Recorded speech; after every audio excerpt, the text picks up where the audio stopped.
ça va? Remontez tous vos vitres. Qu'est-ce qu'il fabrique en travers? Ma fille et moi, on est en panne d'essence. Ok, monsieur, veuillez pousser votre voiture de là. On est parti de Denver hier matin et on n'a pas remis d'essence depuis Colorado Springs. Vraiment désolé, on peut rien pour vous, poussez votre voiture. Tout ce dont on a besoin, c'est un peu d'essence. Ouais, je comprends, comme tout le monde. Restez où vous êtes. On vous donnera des trucs en échange. On a de la nourriture et de l'eau. Brian, on a bien assez d'essence. Bien assez, qu'est-ce que t'en sais? Je vous ai dit de ne pas approcher. C'est bon, il a l'air clean. Oui, il est en période d'incubation, réfléchis une seconde, Danny. Regardez! Elle l'a attrapé. Oh putain! Démarre!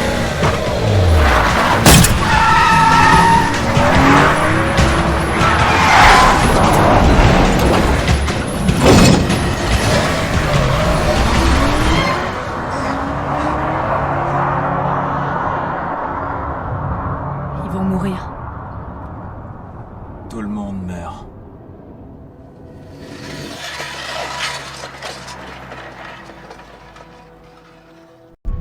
Les règles sont simples. Enfin, telles que mon frère les voit. 1. Éviter les gens infectés où qu'ils soient. Même leur respiration est contagieuse. 2. Désinfecter tout ce qu'un malade a pu toucher durant les dernières 24 heures. 3. Les malades sont déjà morts, ils ne peuvent pas être sauvés. On enfreint les règles, on meurt. On les suit, on survit. Peut-être. Un nouveau cap franchi dans l'épidémie du coronavirus. On est passé au stade 2 sur 3. Au stade 1, il s'agissait de freiner l'introduction du virus sur le territoire. Dans le stade 2, il s'agit de freiner sa propagation. Concrètement, cela veut dire que plusieurs mesures de grande ampleur peuvent être envisagées à l'échelle territoriale, voire nationale. Comme par exemple la fermeture de crèches, celle d'établissements scolaires, une restriction des visites en maison de retraite, la suspension de certains transports en commun et l'interdiction de grands rassemblements. D'autres mesures barrières visant à limiter la contamination entre les individus peuvent également être envisagées. À ce stade, il est prévu d'économiser les personnels et les moyens afin de conserver un maximum de ressources dans l'éventualité d'un stade 3 qui est celui de la vague pandémique. Plusieurs clusters, c'est-à-dire des cas groupés, ont été localisés. Le principal dans l'Oise avec 18 cas, l'autre à Annecy, 6 cas. Dans le département de l'Oise, 8 communes, soit plus de 100 000 résidents au total, sont concernés par des mesures exceptionnelles. Cela veut dire qu'ils peuvent se déplacer pour se nourrir, pour faire leurs courses, mais qu'ils ne doivent pas se rendre à des rassemblements, qu'ils doivent renoncer aux déplacements lorsqu'ils sont inutiles, et si possible, recourir au télétravail. Certaines mesures propres au stade 1 n'ont plus de raison d'être. Le virus ne vient plus seulement de Chine ou des régions orange d'Italie, il circule déjà. Je rappelle que personne, et je le redis et je le redirai chaque jour parce que c'est important, personne n'a besoin de porter un masque si un médecin ne vous demande pas d'en porter un. On estime qu'on n'a pas suffisamment d'équipement. On nous dit par une note qu'il faut ménager les masques pour ne pas épuiser le stock national. On a des agents qui nous sollicitent et qui nous disent voilà, par ce manque de transparence, on a peur de cette contagion et très certainement on se mettra en arrêt de travail. Et en première ligne dans la gestion de cette crise sanitaire, un système hospitalier déjà en surchauffe. 3 membres de l'hôpital Tenon à Paris ont été testés positifs. Dans les établissements de Creil et de Compiègne, ce sont 200 membres du personnel qui ont été placés en confinement. C'est la crainte des hôpitaux, avoir des soignants infectés par le Covid-19. À l'hôpital Tenon à Paris ce matin, ce scénario s'est confirmé. Nous avons 3 personnels de soins qui sont positifs pour le Covid-19, 3 personnels donc paramédicaux.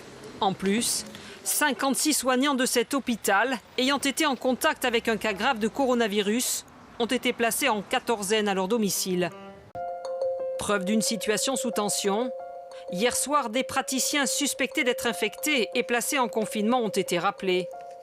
Les personnels soignants ayant séjourné dans une zone d'exposition à risque ne font pas l'objet d'une éviction systématique. En clair, s'ils n'ont pas de symptômes, retour au travail, l'hôpital a besoin d'eux.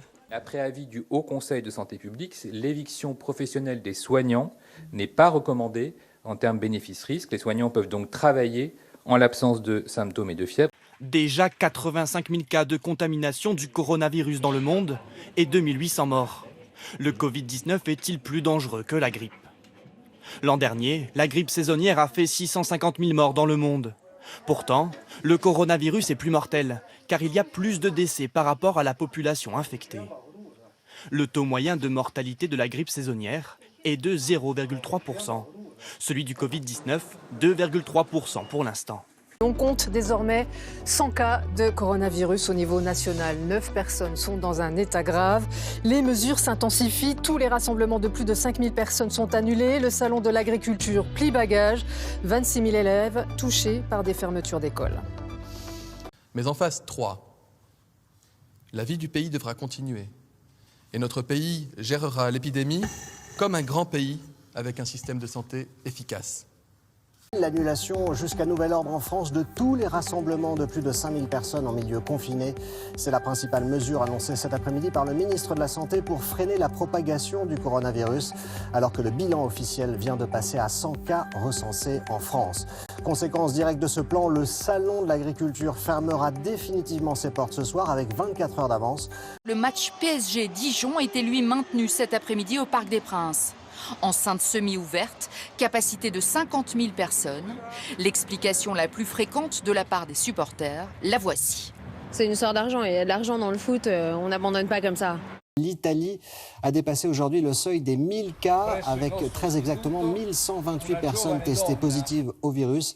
Avec un bilan qui est passé à 29 morts. C'est le 3e pays le plus touché par le coronavirus après la Chine et la Corée du Sud. Il n'y a plus aucun sujet autre que le coronavirus aujourd'hui. Donc je ne sais pas si vous avez remarqué, mais la réforme des retraites a disparu, le réchauffement climatique a disparu, la tragédie syrienne a disparu.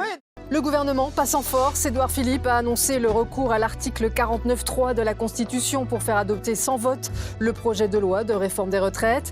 Conformément à l'article 49, alinéa 3 de la Constitution de 1958, et après en avoir obtenu l'autorisation du Conseil des ministres du 29 février, j'ai décidé d'engager la responsabilité du gouvernement sur le projet de loi instituant un système universel de retraite. Tollé sur les bancs de l'opposition. Non pour mettre fin au débat, mais pour mettre fin à cet épisode de non-débat, à un Parlement privé de sa fonction éminente de faire la loi. Et pour permettre à la suite du processus législatif de s'engager. Un calendrier qui peut surprendre, une annonce faite un samedi en pleine épidémie du Covid-19. Pourquoi prendre cette décision maintenant, aujourd'hui, en plein week-end, en pleine crise de coronavirus? Non, ça n'a aucun lien avec le coronavirus. À peine le Premier ministre avait-il annoncé le recours au 49.3 que des manifestants se sont regroupés devant l'Assemblée nationale. Un rassemblement spontané contre, disent-ils, le passage en force du gouvernement sur la réforme des retraites. La permanence de campagne d'Édouard Philippe au Havre a été taguée et caillassée. Des manifestants ont laissé éclater leur colère. Au Havre, la permanence d'Édouard Philippe, candidat à la mairie, a été taguée. Une centaine d'établissements scolaires seront fermés demain. La fermeture demain des écoles de l'agglomération de Creil. Regardez le sourire sur son visage à lui. Le contrôle de français sera annulé. Moi, je vais pas aller pas.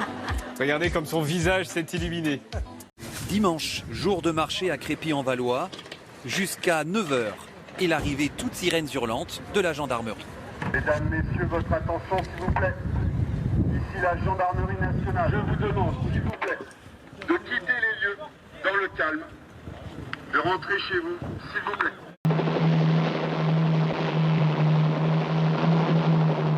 Le village est perdu. Contaminé au-delà de... Attention, monsieur, vous êtes sur une fréquence ouverte. Je le sais très bien, Manchek. Vous allez appliquer le plan 7-12.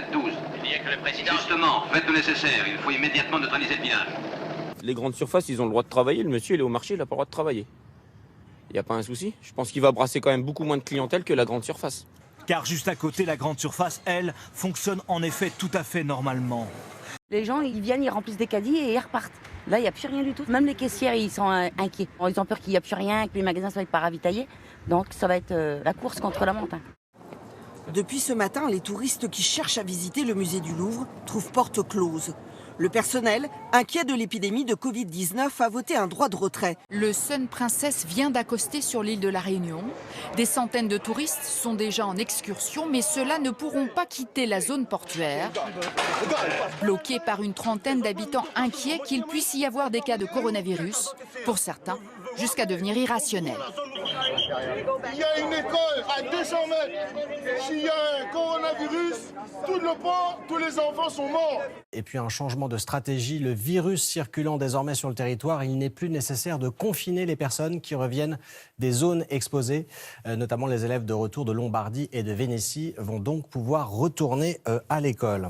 Dès lors que vous êtes dans un endroit confiné avec plus de 5000 personnes, ça ne peut pas se tenir. À l'Arena de la Défense, on a joué au rugby hier en fin de journée devant 17 000 personnes. Alors là, vous êtes dans des situations qui sont différentes. D'abord, vous êtes en milieu ouvert. Ensuite, l'Arena de la Défense est fermée. Pardon, là vous êtes dans des endroits où vous pouvez avoir des brassages. En fait, ce qu'on regarde, pardon, je vais être plus clair. Ah mais j'avais complètement oublié de te dire.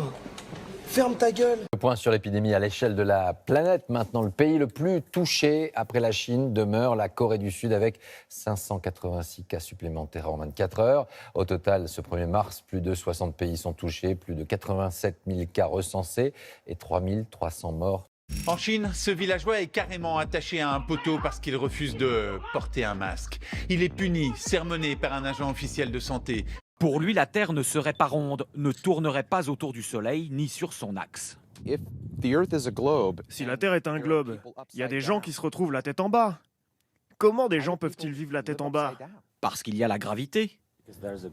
Ouais, ça c'est l'histoire qu'on nous raconte. Moi je trouve que ça handicape de façon telle la vie quotidienne et que ça entraîne des conséquences autres, pas uniquement en termes de santé, mais en termes économiques par exemple. Eh bien, moi je me pose vraiment la question de savoir si pour un virus tel qu'on a combattre, entre guillemets, ce coronavirus et les conséquences potentielles, on est dans la bonne proportion. Compte tenu de la sévérité potentielle qui est très limitée de ce phénomène coronavirus, on ne doit pas, finalement, ne pas se lancer dans des mesures restrictives telles que la vie en est complètement perturbée. La grippe a fait beaucoup plus de morts. Enfin, la semaine dernière, c'était encore, je crois, une 50aine de morts dues à la grippe. On n'en parle pas. Et pourtant, la grippe, comme les viroses saisonnières... Vous êtes en train de nous dire qu'il faut attendre que ça passe, quoi. Absolument. Je pense que le phénomène épidémique, une fois qu'il sera lancé, poursuivra l'ascension de cas. On arrivera à un pic, comme on arrive avec toutes les viroses saisonnières, puis ça redescendra et tout rentrera dans l'ordre. Donc autrement dit, effectivement, il faut peut-être laisser filer. Une épidémie qui évolue d'heure en heure. 3 décès, 178 cas en France. Quasiment tout le territoire est concerné. La Martinique est-elle en train de céder à la panique? Samedi soir, ce quart de touristes italiens, allemands et belges est brutalement stoppé par les habitants de l'île. Ils redoutent l'arrivée du coronavirus. Non au virus, peut-on lire sur le véhicule recouvert de tags. Les pneus sont également crevés.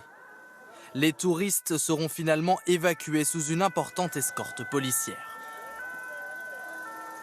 La croissance française pourrait baisser de 0,3 points cette année, bien plus que les premières estimations. Toute l'économie se grippe. Le salon de l'agriculture, ouvert samedi, mais fermé dimanche. Les visiteurs d'une exposition comptés un par un à Tours pour rester sous le seuil des 5000 personnes. Mais le Parc des Princes, qui accueille PSG Dijon samedi soir avec plus de 45 000 places. Des marchés annulés alors que les supermarchés restaient ouverts. Plusieurs mesures prises ce week-end posent question. Comment le virus est-il arrivé dans l'Oise? Les autorités continuent d'enquêter sur la base militaire de Creil où 10 cas ont été confirmés et où certains militaires avaient participé à une opération de rapatriement des Français de Wuhan. Sur place, on indique que tout est fait pour éviter de nouvelles contaminations. Alors on connaît maintenant le profil des personnes qui sont les plus exposées au virus. Oui, les hommes, les plus de 60 ans et les personnes déjà malades. Voilà le profil type de la victime du Covid-19 établi à partir des 1000 premiers décès en Chine. Le manque d'informations, c'est aussi le problème dans les maisons de retraite. Les chefs d'établissement n'ont reçu aucune consigne précise, alors ils ont mis en place des mesures de bon sens pour protéger le personnel et les personnes âgées. Les entrées et sorties dans l'EHPAD ne sont pas soumises à des restrictions. Certains résidents quittent l'établissement pour rejoindre leur famille, mais avec la crainte d'être contaminés. Je sors dans ma famille tous les dimanches d'ici. Mais je prends des précautions. On ne va pas dans des lieux publics, on reste en famille avec mes enfants, c'est tout. Ici, le personnel médical n'a toujours pas été fourni en masque pour se protéger. Les représentants des EHPAD seront reçus demain au ministère de la Santé. Ils attendent un protocole clair à appliquer. Le désarroi des médecins de ville, ils se disent mal informés, mal protégés. Les 15 millions de masques promis par le gouvernement tardent à être livrés. Les patients posent des questions, qu'est-ce que vous savez, qu'est-ce que vous ne savez pas. Et dans la mesure où on n'a aucune communication directe, nous, de l'ARS, on ne sait pas grand-chose et donc on essaye de rassurer les gens. Les médecins de base sont mal informés. Et ce n'est pas le seul problème. Pour se protéger et protéger les patients fragiles, il n'a que 8 masques qu'un confrère lui a donnés. Si vous avez de la fièvre, vous avez un rhume et tout, il vaut mieux consulter avant voilà. Pendant la consultation, le docteur ne porte pas de masque de protection et ce n'est pas vraiment un choix. On sait pas du tout, on a reçu un mail nous disant que si un patient était contaminé, il fallait mettre une blouse jetable, des lunettes. Mais on n'a rien reçu. Nous n'avons même pas de masque.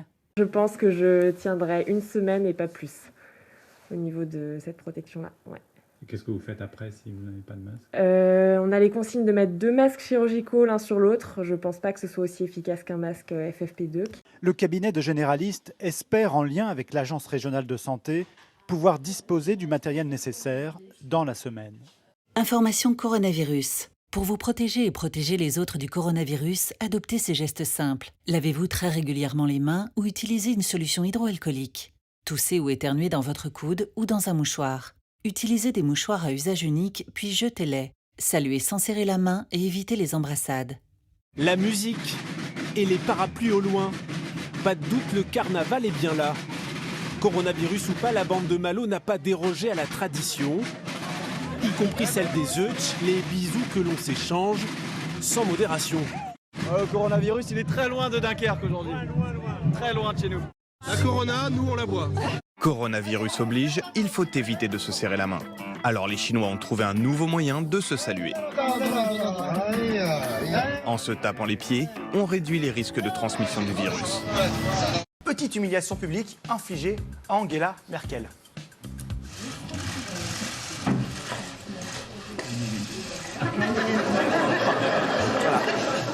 I'm shaking hands continuously. I was at a hospital the other night where I think there were actually a few coronavirus patients, and I shook hands with everybody. You'll be pleased to know, and I continue to shake hands. L'Italie est aujourd'hui le pays le plus touché d'Europe par le Covid-19. Ce soir, le nouveau bilan fait état de 52 morts et 2000 personnes contaminées par le virus. Une situation en Europe qui inquiète fortement l'Organisation mondiale de la santé. Aux États-Unis, notez cette surprise de la nuit dans la primaire démocrate pour désigner celui qui affrontera Donald Trump à la présidentielle en novembre prochain. Pete Buttigieg jette l'éponge, lui qui aura fait sensation dans cette campagne et brillé au début. Il dit vouloir aider à rassembler son parti. Son retrait devrait profiter à un autre modéré, l'ancien vice-président Joe Biden. Former Mayor Pete Buttigieg has dropped out of the 2020 race. Pete Buttigieg is out. The former South Bend, Indiana mayor ended his presidential campaign tonight. Tonight, I am making the difficult decision to suspend my campaign for the presidency. I will no longer seek to be the 2020 Democratic nominee for president, but I will do everything in my power to ensure that we have a new Democratic president come January. La pollution en Chine avant et depuis l'épidémie, chute spectaculaire du niveau de pollution, conséquence évidemment de la baisse d'activité. Si les choses se passaient mal, est-ce que vous envisagez d'avoir recours à quelque chose comme le 49.3 pour accélérer ? Non, ça n'est pas envisagé. Nous ne voulons pas recourir à cette procédure. Nous sommes là pour travailler le fond du texte. Non, il n'y a pas de 49.3 sur ce sujet-là. L'option du 49.3 viendrait tuer le débat, donc c'est pas une option qui est considérée. Je ne comprends pas pourquoi l'on évoquerait le 49.3. On ne va pas, au bout de 3 semaines de débat, se dire on va mettre le 49.3. Je pense que c'est une idée venue de nulle part. Je pense qu'on peut dire que c'est une fausse information. Est-ce que vous l'excluez complètement qu'il y ait un vote sur cette loi en passant par le 49.3 ? Alors, je ne sais pas d'où vient cette idée saugrenue, on peut dire. Je n'ai jamais entendu le Premier ministre en parler et je n'y crois pas une seconde. La mère de toutes les réformes exigeait une préparation plus sérieuse et plus rigoureuse de la part du gouvernement. Je cite, « On ne change pas un système vieux de plus de 70 ans en improvisant son successeur sur un coin de table », regrette le journal, en accusant la majorité d'avoir eu les yeux plus gros que le ventre. L'opinion qui voit dans la précipitation du gouvernement un renoncement à répondre sur les ambiguïtés du texte et dans sa fuite en avant un danger d'entretenir la fronde sociale d'ici le vote final. Manu militari, d'après Libération, si ce recours au 49.3 vient paraffer les difficultés rencontrées par le président dans la première moitié de son quinquennat, il tue aussi dans l'œuf le storytelling en cours sur le Macron New Look censé aborder la seconde moitié de son quinquennat. On nous avait promis un président plus à l'écoute, moins jupitérien. Il dégaine le 49.3, gare à la contradiction, ironise le journal. Inacceptable, coup d'État social pour l'humanité. La démocratie elle-même va durement souffrir du choix du gouvernement, accusé de chercher à détruire la sécurité sociale, sans laquelle il n'y a pas, je cite, d'unité véritable de notre République. L'une des fois où Manuel Valls a imposé le 49.3, c'était pour la loi d'un certain Emmanuel Macron, ministre de l'économie. Et vous allez le voir, ça ne lui a pas fait plaisir. Je tiens une nouvelle fois à remercier le ministre de l'économie Emmanuel Macron, qui a passé des centaines d'heures à vos côtés. Mais Valls a aussi dégainé le 49.3 en 2016 pour la loi El Khomri. Du coup, il a fait quoi, Édouard Philippe, député Les Républicains à l'époque? Le peuple français il a râlé. De loi relative au travail. Et il a carrément quitté l'hémicycle avec ses collègues, on le voit sortir. Le temps est venu pour les plus riches de faire passer ce beau message. Le respect qu'on leur doit s'étendra désormais jusqu'à leur bite tachée du sang et de la merde des enfants qu'ils violent. Que ça soit à l'Assemblée nationale ou dans la culture, marre de se cacher, de simuler la gêne. Vous exigez le respect entier et constant. Ça vaut pour le viol, ça vaut pour les exactions de votre police, ça vaut pour les Césars, ça vaut pour votre réforme des retraites. C'est votre politique. Exigez le silence des victimes. Les œuvres sont à différencier de l'artiste. Vous voyez, on ne peut pas séparer l'artiste et son œuvre, puisque lui-même dit que c'est sa vie personnelle qui a inspiré cette œuvre-là. Donc, moi, ça m'intéresse du coup beaucoup moins. Nous sommes rentrés dans une phase qui va durer des semaines et même sans doute des mois. Il est indispensable d'avoir la clarté, la résilience, le sang-froid et la détermination pour freiner d'abord l'épidémie, ce que nous sommes en train de faire, puis lutter contre celle-ci. Dans le rayon, les pâtes se sont littéralement volatilisées. Depuis une semaine, dans ce supermarché de Nice, les spaghettis, le riz, la farine, le lait, les conserves, tous les aliments de première nécessité disparaissent en quelques minutes. Il n'y a pas de sujet massif de pénurie et les gens peuvent tranquillement venir s'approvisionner. En tant qu'ancienne ministre de la Santé, tous les pays vont être confrontés évidemment à une circulation de plus en plus importante du virus, nous le savons. Et j'ai préparé en tant que ministre évidemment l'arrivée de ce virus bien avant qu'il n'arrive en France en réalité, puisque nous avons, dès que l'épidémie a augmenté en Chine, nous avons travaillé à avoir des stocks de masques, faire des commandes, vérifier que les services de réanimation avaient le nombre de machines suffisant. Tout cela a été préparé en amont. Le stade 3 est prêt. L'erreur est humaine, mais persévérer est diabolique. L'erreur est humaine, et on ne doit pas confondre la personne bienveillante, de bonne foi, qui a fait une erreur. En revanche, une erreur répétée plusieurs fois consciemment, ça s'appelle une fraude. Quand passera-t-on au stade 3 ? C'est probablement une question de jours. Pourquoi ? Parce qu'on est en train de passer de foyers de contamination identifiés à de plus en plus de cas isolés, disséminés sur le territoire. Un virus qui circule partout, c'est le stade 3, le seuil d'alerte maximale, l'épidémie. C'est une nouvelle étape qui peut être franchie si la situation s'aggrave. L'activation du stade 3, c'est-à-dire d'une épidémie de coronavirus à l'échelle nationale pendant 8 à 12 semaines. Dans ce cas, des mesures spécifiques seront décrétées. Sur le plan médical, un renforcement du personnel de santé, une hospitalisation automatique des patients dans un état grave. Ceux sans gravité seraient placés en ambulatoire ou à domicile.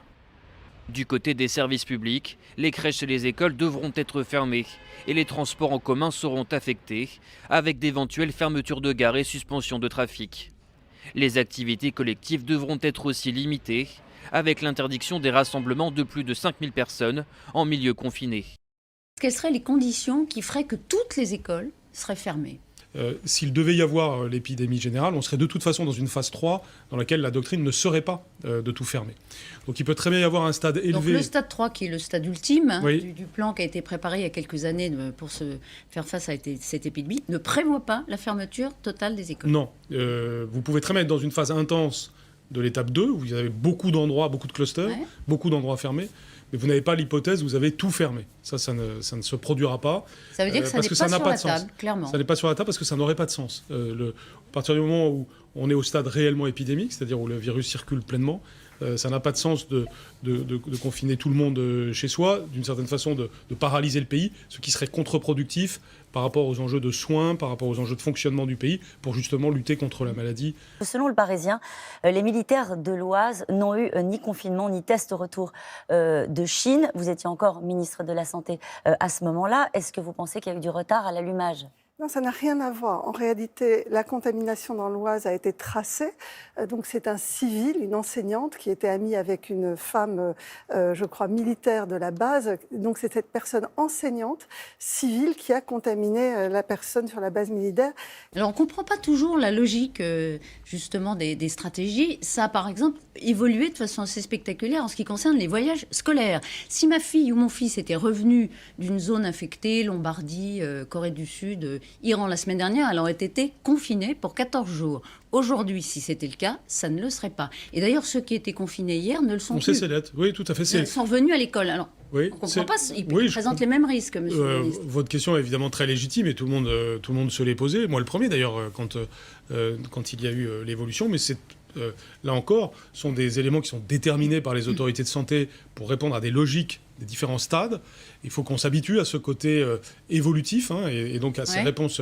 Ceci étant, ça n'évolue pas de manière trop saccadée. Il y a trois grands stades. Donc c'est le passage du stade 1 au stade 2 qui fait qu'on a changé la règle du jeu du stade 1 au stade 2. La règle, c'était la quatorzaine quand on revenait d'une zone à risque. À partir du moment où on passe en phase 2, cette quatorzaine ne vaut plus. Emmanuel Macron a signé il y a quelques heures un décret pour réquisitionner les stocks et la production de masques chirurgicaux fabriqués en France. Car pour en obtenir, l'État a de grandes difficultés. Il a déjà dû puiser dans ses stocks. Les patients qui ont réussi à joindre le 15, m'ont-ils dit, le 15 les a redirigés par le médecin. Donc on est en train d'inverser complètement le circuit, sauf que nous, on n'est vraiment pas équipés du tout. Le docteur Véron a reçu une boîte de 50 masques chirurgicaux destinés aux patients à risque, mais il s'inquiète de pouvoir lui-même se protéger si l'épidémie progresse. Déjà en nombre, c'est grotesque, et puis en qualité, je dirais, de protection, c'est pas du tout ça. Ça, c'est pour les patients, c'est pas pour les soignants. Donc les soignants, ils font comme ils peuvent, c'est-à-dire que moi, j'ai exhumé 4 vieux masques FFP2 de la grippe H1N1, quoi. Mais j'ai plus que ça. Nous avons besoin de masques FFP2. Aujourd'hui, il n'y en a pas en stock pour les professionnels de santé libéraux, seulement pour les hôpitaux. Interpellé sur cette question, le ministre de la Santé reconnaît qu'il n'y a pas de stock de masques FFP2. En 2011, il a été déterminé que la France n'avait pas à faire de stock d'État des fameux masques FFP2. Il n'y a donc pas de stock d'État de masques FFP2 suite aux décisions de 2011. Ce lot de 10 masques était vendu 20 € fin janvier, 220 € aujourd'hui. Il y a aussi des recettes qui circulent pour fabriquer soi-même son gel hydroalcoolique. Oui, et elles proviennent cette fois d'une page officielle de l'OMS qui propose une recette pour fabriquer ce gel. Mais attention, cette recette est destinée aux pharmaciens et non pas aux particuliers. Ne tentez pas de l'appliquer vous-même, cela pourrait même être dangereux. Parmi les composés, il y a de l'eau oxygénée. Or, mélangée avec de l'acétone ou de l'alcool, ça peut provoquer des détonations ou des combustions spontanées. Il y a un problème sur les gels hydrauliques. Hydraulique, il va se faire reprendre par sa secrétaire d'État. Sur le prix des gels hydrauliques que chacun a besoin d'utiliser. L'Élysée vient à l'instant d'annoncer des mesures de protection à l'entrée des bureaux de vote pour faire face à l'épidémie de coronavirus le 15 mars prochain. Il y aura du gel hydroalcoolique et des masques pour les 47 millions d'électeurs. Est-ce que vous imaginez le scénario catastrophe d'un report des élections municipales? Est-ce que c'est Pour un l'instant- scénario que vous imaginez? Pour l'instant, je n'ai pas pensé ni réfléchi. Pour l'instant, nous sommes à fond dans une campagne qui doit aboutir à un vote le 15 mars. Et voilà. Est-ce qu'il est envisageable qu'on arrive à l'étape où on soit obligé de reporter ces municipales? Aujourd'hui, je ne me place pas, nous ne nous plaçons pas dans la perspective d'une annulation du scrutin municipal. Aujourd'hui, nous ne nous plaçons pas dans la perspective d'une annulation. Maintenant, voici Sibeth Ndiaye qui parle du 49-3 il y a quelques jours. Est-ce qu'à un moment ou à un autre, le gouvernement ne va pas être obligé de recourir au 49-3 ? Nous, on ne se place pas du tout dans cette perspective-là aujourd'hui. Aujourd'hui, nous ne nous plaçons pas dans la perspective d'une annulation. Et le 49-3 a été adopté. Même formule que pour les municipales. Donc à suivre. L'exécutif sous pression de la rue et de l'hémicycle. Le recours au 49.3 a remobilisé les syndicats et l'opposition. Le gouvernement n'échappera pas au débat sur la valeur du point qui cristallise toutes les inquiétudes. Pour rassurer les Français, Édouard Philippe a fait une promesse. La loi prévoira une règle d'or pour que la valeur des points acquis ne puisse pas baisser. Mais serons-nous vraiment gagnants dans le futur système par points? Eh bien, ce n'est pas si simple. Nous avons épluché le projet de loi et, première subtilité, le point n'a pas qu'une valeur, il en a deux. La première, c'est le prix auquel nous achetons nos points avec nos cotisations, la valeur d'acquisition. La seconde, c'est la valeur de service, quand ils sont convertis en pension au moment de la retraite. Ce que la loi garantit, c'est qu'aucune de ces deux valeurs ne baissera. Mais attention, elles pourront augmenter à des taux différents. Et ça peut tout changer. Grâce à ce mécanisme, l'Agirc-Arrco a pu renflouer ses caisses. Les promoteurs du futur système de retraite assument de reproduire cet instrument de pilotage financier. On ne peut pas pieds et mains liés dès aujourd'hui le système pour les 50 ans à venir. Il faut que ceux qui sont en charge du système aient les moyens de le faire évoluer. Élections législatives en Israël. Dans certains endroits, des bureaux de vote aseptisés ont été installés. Ça ressemblait à ça, avec combinaisons et gants pour les assesseurs, masques et gants aussi pour les votants. 12 cas de coronavirus ont été détectés en Israël. Ici en France, on a passé la barre des 200 aujourd'hui. Alors pour les municipales, l'Élysée a prévu des masques et des gels à l'entrée des mairies. Connu pour être le plus grand pollueur au monde, la Chine a de manière spectaculaire attiré l'attention des observateurs de la NASA ces derniers jours. Avec ses villes et ses usines à l'arrêt depuis près d'un mois et demi, les émissions de dioxyde d'azote ont été réduites d'un tiers dans certaines régions, passant du rouge au bleu sur les cartes. Et notamment ici à Wuhan, l'épicentre du virus. À gauche, les émissions en janvier 2019. À droite, en janvier 2020, au début de la quarantaine. Le constat est encore plus spectaculaire un mois plus tard en février, où les émissions de dioxyde d'azote ont quasiment disparu. Cette pollution de l'air, habituellement provoquée par les véhicules et les centrales thermiques, est aussi visible à l'échelle du pays, en un coup d'œil, sur les clichés satellitaires. En un mois entre janvier et février, la différence est notable. Sur ce canot pneumatique, une quinzaine de migrants. Ce bateau des gardes-côtes grecs arrive à toute vitesse pour les faire chavirer. Dans la suite de la vidéo, d'autres gardes-côtes s'approchent en Zodiac et frappent les passagers.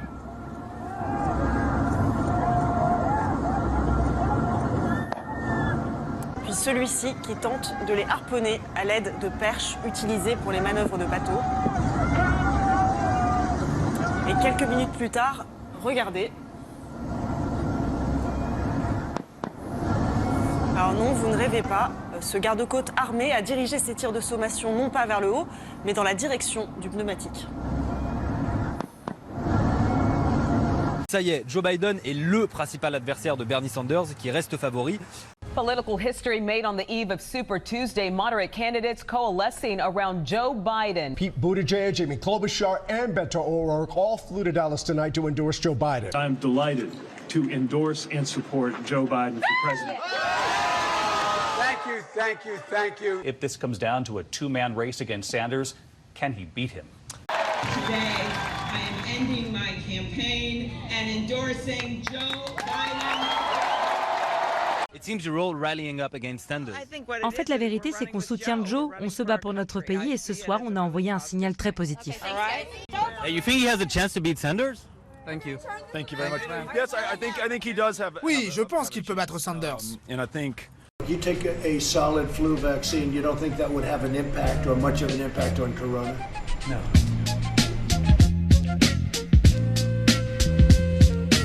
So he's asking the question, when is it going to be deployed?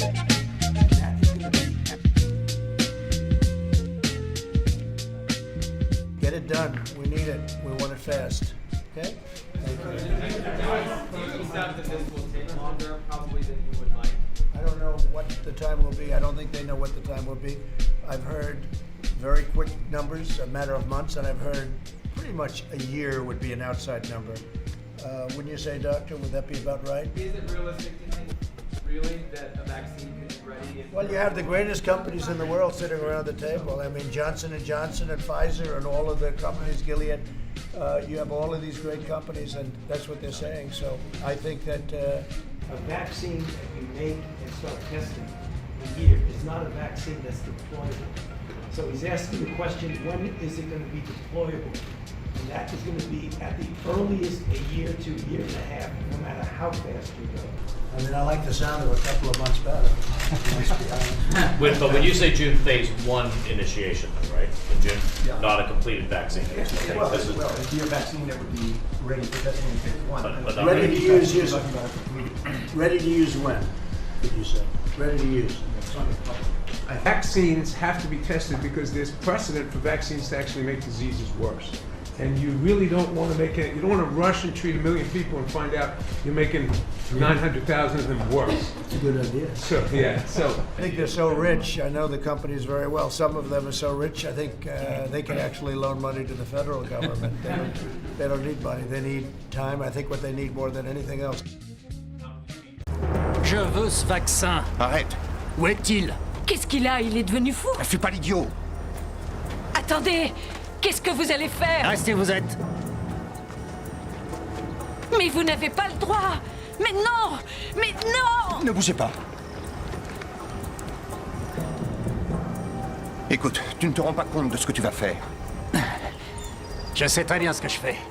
L'OMS indique que vous laver les mains avec l'urine de vos enfants ne peut pas protéger contre le nouveau coronavirus. Ça va mieux en le disant. Oui, voilà. Alors la cocaïne aussi, contrairement à ce que certains affirment, ne protège absolument pas. C'est même dangereux, évidemment.